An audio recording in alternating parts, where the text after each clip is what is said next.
Sopo sing kuat nantang kahanan, sopo sing ora krasa kelangan, ditinggal pas sayang-sayangi, pas lagi jeru-jerune kowe milih dalan liyane. Sopo sing kuat ditinggal lunga,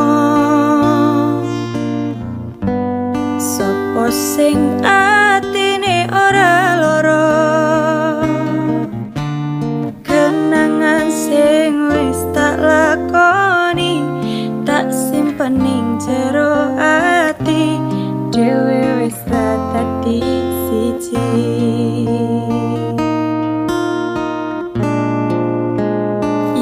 Wis ben tak lakoni nganti sakuat-kuate ati, pesenku mung siji sing ati-ati, iso ku mung mandem esuk tekan sonten, mergo sadar diri kula dudu sinten-sinten.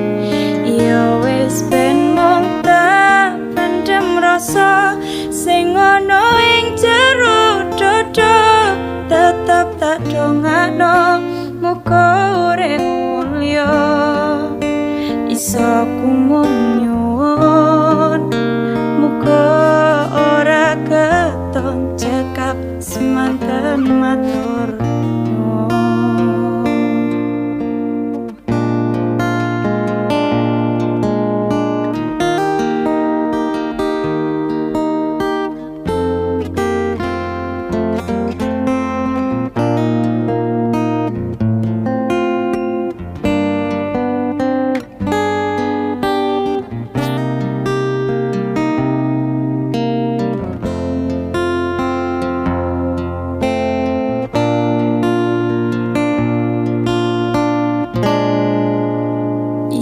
Wis ben tak lakoni nganti sakuat-kuate ati, pesenku mung siji sing ati-ati, iso ku mung mendem esuk tekan sonten, mergo sadar diri kula dudu sinten-sinten.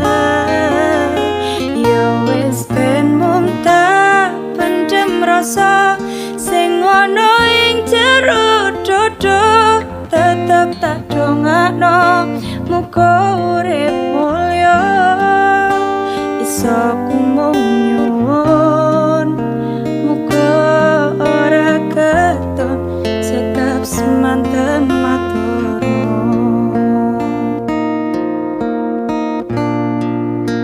Iso ku mung nyuwun muga ora keton cekap semanten matur.